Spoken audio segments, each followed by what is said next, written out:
خاندان کی حفاظت کے لیے وظیفہ۔ بسم اللہ الرحمن الرحیم۔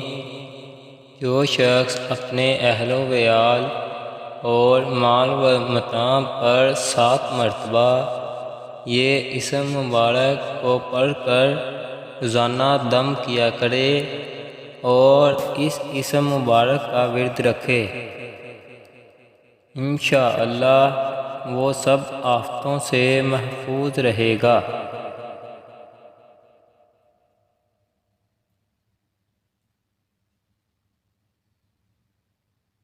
الرقیب،